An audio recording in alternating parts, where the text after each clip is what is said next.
मेरे हो गया, आप पूछिए। बोल दिया उन्होंने, आपको पूछना है तो अरे बोल दिया अभी पूरा।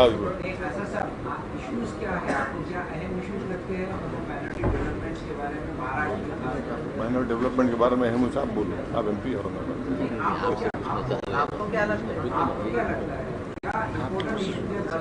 नहीं, ये इम्पोर्टेंट इशू था, इसीलिए तो आपको जहमत दी गई, सेमिनार किया गया।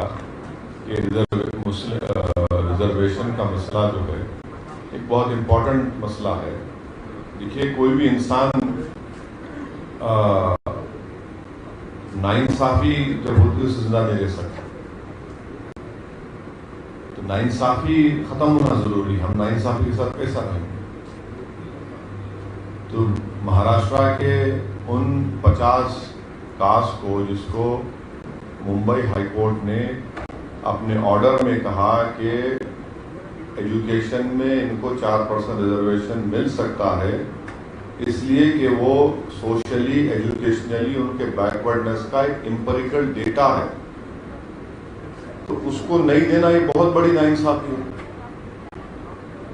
आप किसी और जिस किसी को देना चाहते दीजिए आप, मगर जब मेरा मुसलमानों का सोशल एजुकेशनल बैकवर्डनेस प्रूव हो चुका है, हाई कोर्ट ने उसको एक्सेप्ट कर लिया, तो बजाय आप एक एक्ट को लेकर आते या रीप्रोमुलगेट करते हैं ऑर्डिनेंस को, आप मुसलमानों को नहीं देते और फिर आप हमको उंगली उठाकर बोलते हैं कि हम कम्युनल है और आप सेकुलर है। भाई, आप नाइंसाफी तो आप कर रहे हैं ना, तो ये नाइंसाफी का खात्मा जरूरी, नाइंसाफी खत्म होना चाहिए और महाराष्ट्र के मुसलमानों को रिजर्वेशन मिलना चाहिए। पूरे मुसलमानों को नहीं, वो जो 50 कास्ट जिसको हाई कोर्ट ने अपने ऑर्डर में कहा कि इनको मिल सकता है, इनको मिलना चाहिए, इसको हाई कोर्ट ने अपहेल्ड किया। और ये सरकार, चाहे वो बीजेपी शिवसेना की थी, भाजपा शिवसेना की थी, या फिर अब ये 3-in-1 की जो सरकार है, ये भी तो 3-in-1 भूल गए। सवाल ये होता है, देर हो चुकी है, हाँ, बहुत देर हो चुकी है, क्योंकि बहुत पहले हुआ था। अच्छा, उसके बाद 2-3 साल निकल गए, फिर आप उसको उठा रहे हैं, तो अच्छा, तो मराठाओं को देर नहीं हुई। हाँ, अभी हम भी रोड पे निकलेंगे ना, वही चाहते हैं क्या? भाई, आप मराठा रिजर्वेशन की बात करते, आप मुस्लिम रिजर्वेशन क्यों नहीं बात करते? कौन रोक रहा है आपको मुस्लिम रिजर्वेशन देने के लिए? सुप्रीम कोर्ट ने मराठा रिजर्वेशन को कहा कि Maratha are not socially educationally backward. High court ने कहा कि Muslim are social educationally backward. आप क्यों नहीं देते भाई? अब तो पार्लियामेंट में एक्ट भी पास हो गया कि स्टेट गवर्नमेंट कर सकती है। हाँ, ये और एक बात है कि 50% लिमिट को ब्रीच करना है, वो कानून पर आप दे सकते हैं ना मुसलमान को, अब दीजिए। देर होने का क्या मतलब है? अगर फर्ज करिए किसी का मर्डर हो जाता है, पूरी फैमिली को खत्म कर देते आप, और केस चलता है 15 साल तक। इस केस में तो खाली 5-6 साल हुए, तब बोलेंगे 6 साल हो गए, केस को छोड़ दो, इंसाफ मत करो।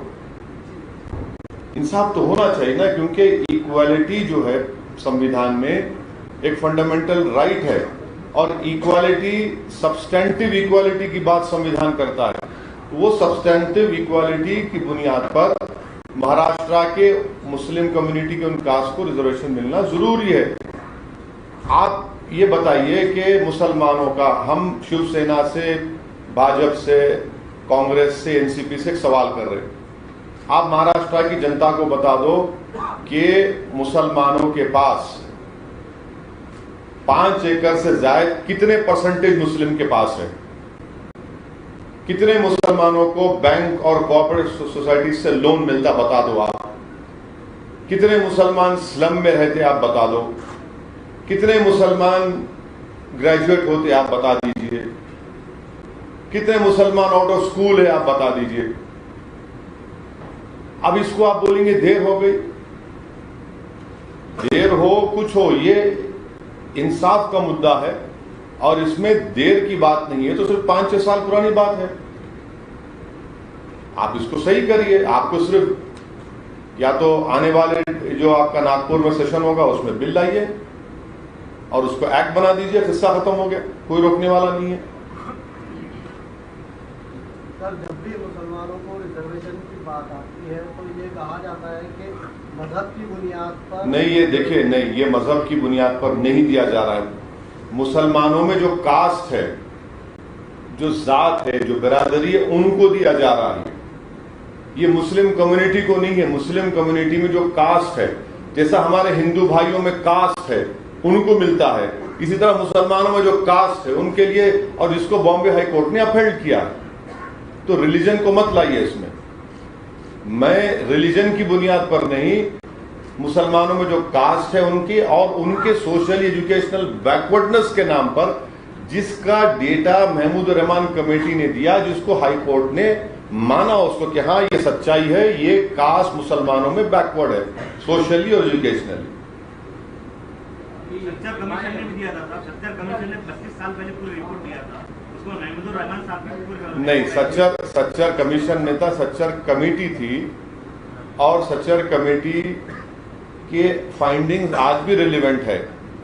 महमूद रहमान कमेटी को महाराष्ट्र के मुसलमानों की पसमानदगी, उनके backwardness socially, educationally, economically, health, housing, land share in equity, ये 7-8 चीजों पर उस रिपोर्ट को, उस कमेटी को बनाया गया, उसने रिपोर्ट दी। उसके बाद सच्चर के बाद रंगनाथ मिश्रा कमीशन की रिपोर्ट आई, उसके बाद कुंडू कमेटी की रिपोर्ट है, फिर एनएसएसओ का डेटा है, 2011 के सेंसस हैं। तो ये पूरा एम्पिरिकल डेटा है जिसको कोई देखना नहीं चाह रहा है। इसके बारे में कोई आंदोलन करना चाहिए? नहीं, हम इंशाअल्लाह ताला पूरे महाराष्ट्र में हम करेंगे और पूरे डिस्ट्रिक्ट्स में हम जाएंगे। इसका ऑलरेडी प्रोग्राम का ऐलान कर चुके हैं। ये हमारे लिए एक अहम मुद्दा है। मुस्लिम आरक्षण का महाराष्ट्र के जो मुसलमानों में जो कास्ट है जिनको हाई कोर्ट ने अपहेल्ड किया उनके लिए, और वक्फ प्रॉपर्टीज को, वक्फ की जायदाद का तहफ़्फ़ुज़ हो, उसकी हिफाजत हो, उसका सही इस्तेमाल हो। ये 2 अहम इश्यूज हैं जिसके लिए हम लोग प्रोटेस्ट भी करेंगे, पब्लिक अवेयरनेस प्रोग्राम भी चलाएंगे, और पूरे महाराष्ट्र में हम ये शुरू कर रहे हैं, शुरू भी हो चुका है और करते रहेंगे। जिस तरह से मराठा समाज ने सब रस्ते पे आई, उस तरह का कुछ वो भी ऑप्शन है, सब करेंगे, पूरे option are on the table. बिल्कुल।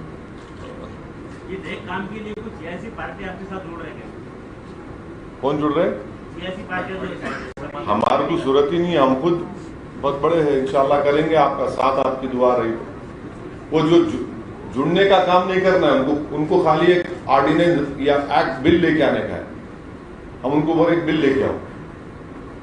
नागपुर में जो असेंबली सेशन होने जा रहा है, आप एक बिल डालो मुसलमानों के लिए, बोल दो ना।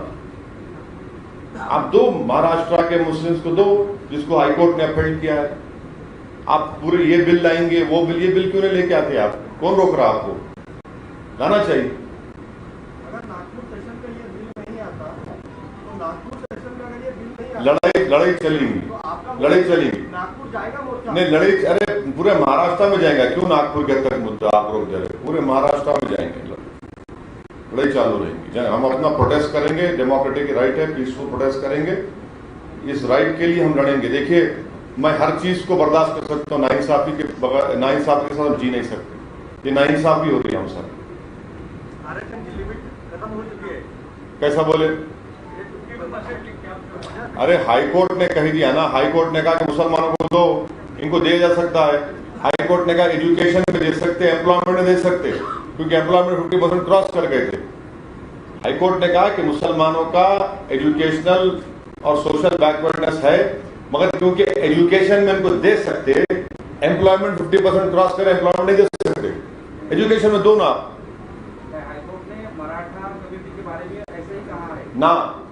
आप पढ़े नहीं बराबर, आप पढ़े नहीं बराबर।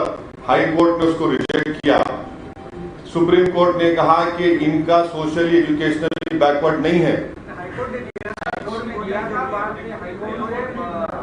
हाई कोर्ट ने मुसलमानों को दिया, नहीं नहीं नहीं, देखिए हाई कोर्ट सुनिए मेरी बात सुनिए।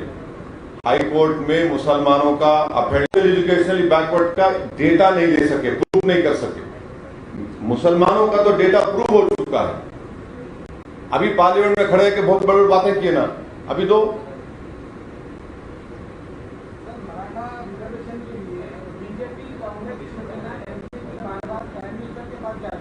हाँ, प्राइम मिनिस्टर के पास जाने का ही नहीं है, यहाँ करने का है। सुनो आप, अरे अरे अरे आप समझ रहे नहीं मेरी बात को। ना सुनो, आपको यहाँ देने में कौन रोक रहा? स्टेट का मसला है, दे दो ना। अरे ना ना ना ना, देखिए वो हम यही चाल चल रहे लोग, ये 3 in 1 पार्टी जो है चाल चल रही। एक साथ तीनों मिलकर शादी कर लेके हम समझ रहे कि हम नहीं मालूम क्या कर रहे हैं। आप कर सकते हैं यहाँ पर, आप करिए। अब वो अपोज करती है तो बहुत सी चीजों अपोज करती है बीजेपी। आप क्या नहीं ऐसा हुआ तो फिर क्या, जो बीजेपी बोलेगी सुनेंगे क्या? आप सत्ता में आप इंसाफ करिए, आपको कौन रोक रहा है इंसाफ करने से? और ये कब से शुरू हो गया? बीजेपी बोली तो हम ये नहीं करते, तो बीजेपी जो बोली करेंगे क्या लोग? तो बीजेपी को बिठा लो सरकार में, फिर आप ऐसा है तो। अरे प्राइम मिनिस्टर से पार्लियामेंट में बोलेंगे, सबको बोलेंगे, या तो आपको करना है ना, यहां आप कर सकते, कर दो आप। लेकिन सर इस मामले में आप जो मोर्चे निकाल रहे हैं महाराष्ट्र के सारे जिलों में जा रहे हैं, इसको क्या लगता है कि इसका क्या इम्पैक्ट हो सकता है? या फिर अलग से एक ध्रुवीकरण हो जाएगा और हिंदू मुस्लिम ऐसा? अरे आगे ना असल सवाल पे, माशाअल्लाह, मैं इंतजार कर रहा था ये ध्रुवीकरण कब आएगा। दिल की बात जबान पे आ ही गई आपके। चलिए मुबारक हो आपको, ध्रुवीकरण हो गया। क्या ध्रुवीकरण होगा? कैसा ध्रुवीकरण होगा बताइए आप? एक समाज जो है, अब आपको पूरा बीमारी बताना पड़ेगा। लिखिए, एक मुसलमानों में ग्रेजुएट सबसे कम, हाँ, फिर उसके बाद आप लोग थे ना, सुने ना, आप लोग देखे ना पूरा, फिर आप क्या है, फिर आप पूरी कुरान शरीफ सुन के आप बोले सूरह फातिहा पढ़ो, मेरे को बोल रहे हैं कहीं का ध्रुवीकरण हो रहा। इंसाफ करेंगे तो देखिए, महाराष्ट्र में 11% मुसलमान है, उस 11% में ये 50 कास्ट को अगर आप देंगे तो महाराष्ट्र मजबूत होगा ना, महाराष्ट्र मजबूत होगा, देश मजबूत होगा। ध्रुवीकरण कैसा होगा? अरे मैडम नहीं है, 1.0.1 भी नहीं है मेरे साथ, तो मैं नहीं पूछूं क्या? मुझे इंसाफ कर, मेरा हक बनता ना। अरे आप पॉलिटिकल है, मेरे लिए कॉन्स्टिट्यूशन है। आप कॉन्स्टिट्यूशनल के जो राइट्स मुझे दिए गए, आप मुझे उससे महरूम कर रहे हैं। हाँ हाँ, किसकी यूनिटी लगेगी? अरे देख लेंगे ना यूनिटी अब आने वाले दिनों में। किसने? हाँ, आपने अच्छा सवाल किया। हम चाहते हैं कि महाराष्ट्र के मुसलमान सुन ले। हमारे जर्नलिस्ट लोग बोल रहे हैं कि मराठा समाज यूनाइट होके रिजर्वेशन लिया, तो मुस्लिम समाज को भी यूनाइट होना पड़ेगा, और होंगे इंशाल्लाह ताला, हम मिलाएंगे सबको। हाईकोर्ट के फैसले के बावजूद, हाँ, मुस्लिम रिजर्वेशन के ताल्लुक से हाईकोर्ट के फैसले के बावजूद, अरे आप लोग, एक मिनट, जिसने नहीं पूछा है, मगर आप लोग यूनाइट हो जाओ पहले आप लोग यूनाइट हो जाओ, उसके बाद एक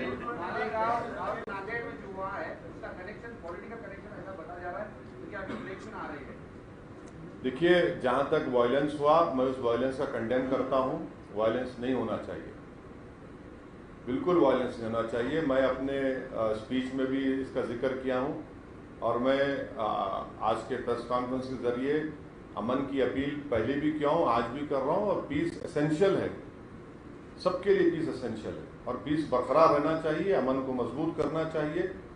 और ये क्यों हुआ, की तहकीकात करनी चाहिए, क्यों किसका डिरेलिक्शन हुआ और कैसे इस तरह की हरकतें हुई, ये सब इसका जांच होनी चाहिए।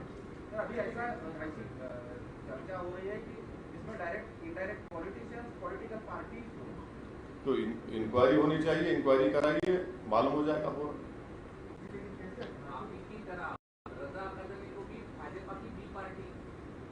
नहीं, भारत में ये टीम का मसला खाली हमारा है, मेरा राइट है, किसी का भी नहीं। इंटेलेक्चुअल राइट मेरा है और आपका भी नहीं, किसी का भी नहीं, मेरा रहेगा इंशाअल्लाह ताला। अभी थोड़ा हम ए टीम हो गए, इससे तरक्की हुई अल्लाह के करम से, ए टीम हो गए। दंगों के नाम से दंगों के नाम से रजा एकेडमी के लोगों को अरेस्ट किया जा रहा है हमारे गाँव में। अब वो सब अब आप रिजर्वेशन पे उधर क्यों लिख जा रहे हैं आप? अब वो छोड़ दो उसको। अब मैं वायलेंस का कंडेम करता हूँ। नहीं, अब नहीं, वो देखिए, मैं देखिए प्लीज उसमें मत ले जाइए। मैं वायलेंस का कंडेम करता हूँ और करता रहूँगा। सर, हाईकोर्ट के डिसीजन के बावजूद, हाँ, हाईकोर्ट के जो कॉन्फ्रेंस है और उससे 5 साल पहले भी जो बीमारी है वो डिटेक्ट हो गई है, हाँ, डायरेक्शन चाहिए, लेकिन अब बीमारी भी पता चल रही है और किस तरीके से जाना है वो भी पता चला। लेकिन आपने जो कहा कि 11% इकट्ठा नहीं है, तो ये होता है कि जब आप हर चीज को पूरा उसको मुकम्मल करना है आपको, तो यूनिटी तो जरूरी है, लेकिन not only in Muslims but overall पूरा इंडिया में जितना भी सबल्टन जो है या मार्जिनलाइज्ड पीपल है किसी भी तबके के, उसमें लीडरशिप थ्रेट बहुत बड़ी बात है। तो ये लीडरशिप थ्रेट का मसला जो है वो कैसे सॉल्व हो, क्योंकि जब तक वो नहीं सॉल्व होता तब तक मुद्दे तो मतलब उसका हल तो नहीं मिलता। नहीं, देखिए, नाइंसाफी के खात्मे के लिए जो सरकार है, जो सत्ता में है, उनकी कॉन्स्टिट्यूशनल जिम्मेदारी होती है कि वो अपने डिसीजन से इस डिस्क्रिमिनेशन का, इस इनजस्टिस का खात्मा करें। रहा सवाल लीडरशिप का, तो एक बात ये समझना चाहिए कि आज अगर डिस्क्रिमिनेटेड और वीकर सेक्शंस के पास लीडरशिप नहीं है, तो इसका हरगिज मतलब ये नहीं है कि ये लोगों में इतनी ताकत नहीं है कि वो किसी सरकार को गिरा सकें वोट के जरिए। नहीं, सुनिए, लीडरशिप देखिए, राजभर जी ने आपका साथ छोड़ दिया। अरे मैडम, मैं भी और आप दुनिया का साथ छोड़ के जाएंगे ना एक दिन, उसमें क्या होने वाला है? दुनिया खत्म हो जाएगी क्या? सब छोड़ के जाने वाले हैं, ये सियासत है। कोई आता है, कोई छोड़ता है, हमको क्या करना है? हम अपनी जगह पे, अगर मैं अपनी जगह पे फर्म हूँ, अपने उसूल पर, अपने प्रिंसिपल्स पर, अपने मंजिल पर मेरी तवज्जो है, तो यकीनन मुझे अपनी मंजिल मिलेगी। अब कोई छोड़ के जाता है, कोई आता है, तो उनसे पूछना चाहिए क्यों छोड़ के भाग गए, तो उसमें मैं क्या कर सकता हूँ? मगर आपका जो बुनियादी सवाल है, यस, 11% मुसलमानों को आपने बहुत अच्छा मैसेज दिया, मैं आपका शुक्रिया अदा करता हूँ कि जिस तरह मराठा समाज एक होकर अपनी लड़ाई लड़ा और भाजपा को, कांग्रेस को, एनसीपी को, शिवसेना को उन्होंने घुटने टिका दिए उनके। मगर मैं मराठा समाज को भी बोल रहा हूं, वो इतने खामोश क्यों है? भी देखो, हम तो लड़ रहे हैं, मराठा समाज बहुत खामोश बैठा है आजकल। क्या वो बातों में आ गए क्या? शिवसेना के, एनसीपी के, कांग्रेस के, भाजपा के? चलिए, मराठा समाज भी खड़ा हो जाए, हम भी साथ में खड़े होते हैं उनके, कोई बात नहीं। मगर ये सोचना पड़ेगा। और जहां तक कास्ट का मामला, it is a very larger question, but I am be rest assured that there will be a voice, there is a voice. इस मुल्क में सबसे बड़ा अपोजिशन जनता है, और जनता में सबसे बड़ा अपोजिशन वो गरीब लोग हैं जो वोट का इस्तेमाल दौलतमंदों ज्यादा करते हैं, और वही सबसे बड़ा अपोजिशन है, वही निकलेंगे इंशाल्लाह। सर, मराठा एक साथ इतने बड़े पैमाने पे आए क्योंकि उनके पास में कोई पॉलिटिकल झंडा के साथ में गए नहीं, कोई पॉलिटिकल पार्टी उनके साथ नहीं। मजलिस का कितना सुनेगी मुसलमान, और कितने लोग आपके साथ आएंगे? अगर मजलिस के साथ लोग होते तो शायद आपको पिछले इलेक्शन में अच्छा सक्सेस हो जाता। सर, इसी से जुड़ा हुआ सवाल है। नहीं, अब ये सवाल जो है औरंगाबाद के एमपी को देना चाहिए। बोलिए। देखिए, हमने 27 नवंबर को एक नारा दिया था कि चलो मुंबई, और उसका मकसद यही था कि हम रिजर्वेशन, वक्फ की ज़मीनें और जो भी जहाँ पर भी इंजस्टिस हुई है उसको हाईलाइट करने के लिए हम ये 27 तारीख का जो ये है, आप जो एक सवाल कर रहे हैं कि आपको कितना समर्थन, हमारे जो मैडम ने भी सवाल किया है कि आपके पास तो यूनिटी नहीं है, आपके पास यही नहीं है। दिसंबर में हम मुंबई जाने वाले हैं और आपको उस दिन ये एहसास होगा कि हमारी यूनिटी कितनी है और हमारी तादाद कितनी है। सर, मेरा सवाल पूछने का मकसद ये था, मराठा एक साथ इसलिए एक साथ रहे लास्ट तक क्योंकि कोई पॉलिटिकल झंडा लेके वो साथ नहीं चले। मस्जिद आपके साथ, मस्जिद के साथ मुसलमान क्यों आए? नहीं, वो झंडा लेके नहीं चले, मैं पीछे झंडा पकड़े के लोग के मालूम, आप भी मालूम, मैं भी मालूम। हाँ नहीं, पीछे कौन पकड़े थे मालूम ना, हमको ही मालूम। हाँ, पीछे सब थे, बिल्कुल। अब हम सामने रहेंगे, लेकिन आप सामने आओगे तो कोई मुसलमान। हाँ, वो आप फिक्र मत करो, मुल्ला जी का मामला हम देख लेंगे, छोड़ दीजिए आप। अल्लाह है हमारे साथ, हमारे सर, हाईकोर्ट के फैसले के बावजूद गवर्नमेंट जो है तो मुसलमानों को रिजर्वेशन नहीं दे रही यहाँ पर जी। तो क्या ये आपकी तहरीक कामयाब होगी? इंशाल्लाह उम्मीद पे दुनिया कायम है, कोशिश करेंगे, मेहनत करेंगे। इंशाल्लाह हमको यकीन है कि महाराष्ट्र के जो सेकुलर जहन रखने वाले लोग हैं, जो बड़ी तादाद में हैं, वो हमारी इस बात को समझ रहे हैं, नाइंसाफ़ी को पसंद नहीं करते। उन तमाम का हमको साथ, उनका आशीर्वाद, उनका मोहब्बत मिलेगी। सारा मुद्दा लेकर आप मुंबई महानगर पालिका में भी यही मुद्दों के साथ जाएंगे? नहीं, ये मुद्दा जो है एक बहुत बड़ा मुद्दा है, तो इस मुद्दे को लेके आगे बढ़ेंगे। पूरे महाराष्ट्र के मुसलमानों का मुद्दा है, इसको लेकर आगे बढ़ेंगे। इसको सिर्फ पॉलिटिक्स से मत जोड़ दीजिए आप, प्लीज।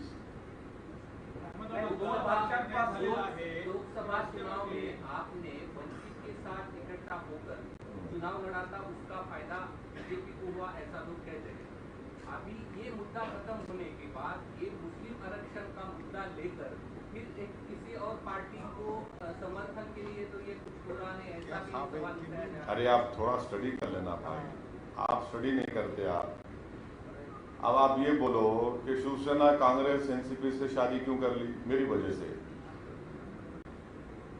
अभी वो तो हमारे खिलाफ थे ना, अब मिल गए। असेंबली इलेक्शन में बताए ओवैसी ये वो बोले, तो तीनों मिल गए। अब पूरे भारत में 302 सीट बीजेपी लड़ी, उसका भी जिम्मेदार मेरे को दे दो आप। अब ऐसा हो गया तो ऐसा बहुत मुश्किल हो जाएगा ना। हर चीज के लिए आप बनेंगे नहीं, ओवैसी जिम्मेदार है, एमआईएम जिम्मेदार है। पब्लिक देख के सुन के बोलती भाई ने क्या क्या जिम्मेदार है, किस चीज का जिम्मेदार है? नहीं, ऐसा तो नहीं है कि अभी एक्टिव आप जो एक्टिव हो रहे हैं, तो अभी इलेक्शन है ना कॉर्पोरेशन के और जिला परिषद के, इसके पहले आप थोड़ा एक्टिव हो गए। पिछले 2 साल में जब इलेक्शन खत्म हो गए उसके बाद में ना मुस्लिम आरक्षण का मुद्दा सामने लाए थे, ना कोई आंदोलन था, ना कोई विवाद नहीं था। ऐसा है सर, एक टाइम होता बीज बोने का, एक टाइम होता फसल काटने का, समझे ना? चलिए अभी और कुछ, अभी अब अरे आप मैं चाहता हूँ आपका, मेरे को मालूम, और मेरे को भी जाना है। अरे आप एक एक आदमी 3-3 सवाल कर रहे, थोड़ा बचा के रखो आइंदा के लिए, फिर आता हूँ मैं। पहली बात तो सीडीपी का जो निर्णय हुआ है कि अहमदाबाद में रास्ते के ऊपर जो मटन हो या अंडा हो बेचा नहीं जाएगा, इसके ऊपर आप क्या कहना चाहते हैं? अगर वहाँ सक्सेस हो गया तो देश के दूसरे इलाकों में भी लगाया जाएगा? देखिए, ये समझ में नहीं आ रहा कि वेजिटेरियन बंडी रह सकती, नॉन वेजिटेरियन नहीं रह सकती। नॉन वेजिटेरियन होटल में खा सकते, बाहर नहीं खा सकते। तो होटल में तो दौलत बन जाएगा ना। अब चाय बेचने वाला, चाय बनाने वाला तो बंडी पे ही गोश्त खाएगा उन्हें, अंडे बेचने वाले। और एक बात समझिए कि मेजॉरिटी उसमें नॉन मुस्लिम्स हैं, जिनको आप एम्प्लॉयमेंट से महरूम कर दिए। इतनी गरीबी है, इतनी परेशानी है। और अहम बात यह है कि गोडसे का स्टैचू लगता है, मगर आपको बंडी की फिक्र है, गोश्त की बंडी की। गोडसे का स्टैचू लगता है, उसके ऊपर कुछ नहीं बोलेंगे। तो आप ये तो एंटी पोस्ट है भाई, आप तो गरीबों को उनका पेट काट दे रहे हैं। आप ये बोल रहे हैं कि हाँ जिसके पैसा है गाड़ी में जा, होटल में बैठ के खा, जो मंडी पे गरीब है नहीं खा सकता। तो गलत है बिल्कुल ये। सर आपने 2 दिन पहले यूपी में एक स्पीच दिया था कि अमित शाह जब तक मुसलमानों के बारे में कुछ ना बोले उसको नींद नहीं आती। हाँ। तो उसी तरह औरंगाबाद में भी एक अमित शाह है जो जब तक खासदार इम्तियाज जलील को ये कहता है कि वो गलती से चुन के आए हैं, जब तक उसको नींद नहीं आती। दोनों भाइयां हैं एक दूसरे। Thank you.